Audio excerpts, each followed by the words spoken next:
A state was reborn, but the ones trying to destroy it were not enemies. They were its own people. The year is 682. Göktürk Khagan. In some sources, he is also known as Ilturish Khagan. He brought together the scattered Turkic tribes and raised the state back to its feet. And while doing so, there was only one man beside him, Tonyukuk. At that time, his sons, Bilge and Kül Tigin, were still children. After their father's death, their uncle Khagan took the throne. He was powerful, but his harsh rule began to exhaust the state. The balance was broken. Unrest among the tribes increased. Rebellions spread. Khagan launched campaign after campaign to gather the state back under a single authority. According to the Orkhon inscriptions, Kül Tigin, at just 16 years old, joined these campaigns during Khagan's reign. These were his first battles. This war was not for the throne. This was a war to keep a collapsing state alive, and the experience he gained in those battles would one day become the power to place a Khagan on the throne. Time passed.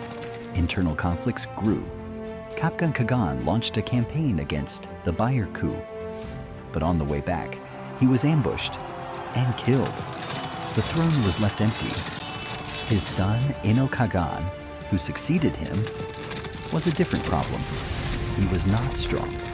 While rebellions were rising across the land, he could not carry the weight of the state. The state began to fall apart.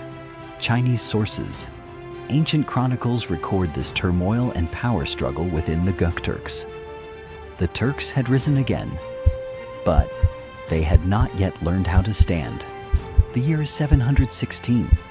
The state was now truly on the edge of collapse. And at that moment, two names stepped forward, Bilge Khagan and Kül Tigin. With the mind of Tonyukuk, a decision was made. The throne would change. This was not a random move. This was a coup. The Orkhon inscriptions state it clearly. Kül Tigin launched a night raid and stormed the palace. Khagan was killed, and Bilge Khagan took the throne.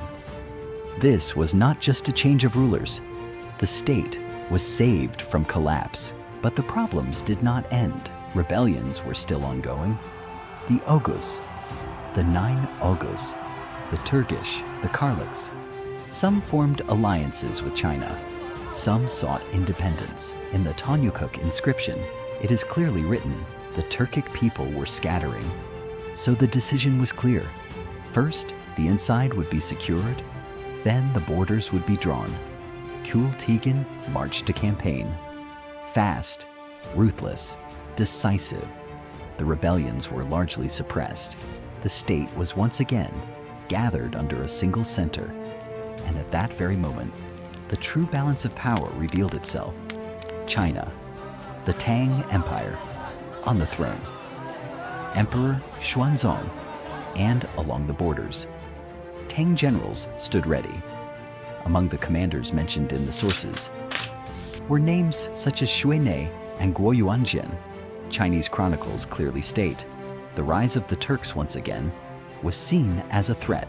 Envoys were sent, promises were made, but at the same time, border forces were reinforced. Tonyukuk describes the situation in a single sentence. China speaks sweet words, gives silk, but deceives. Knowing this, they did not wait.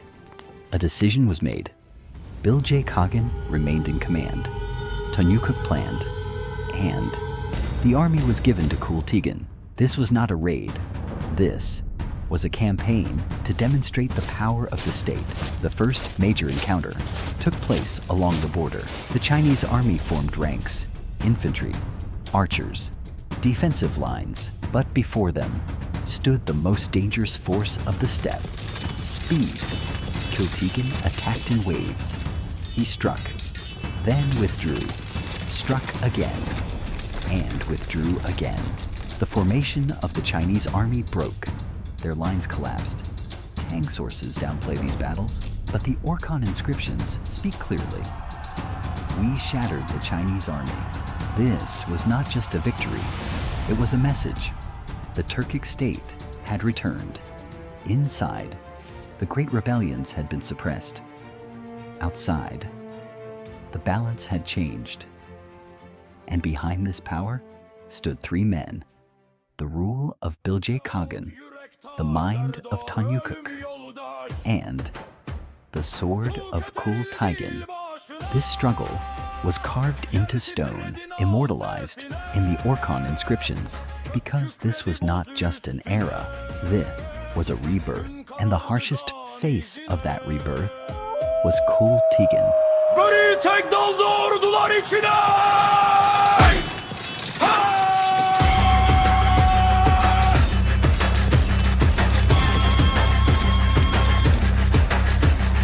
At yorulur, iz kalur, er yiter, ad kalur, taş söyler, söz kalur, il yaşar.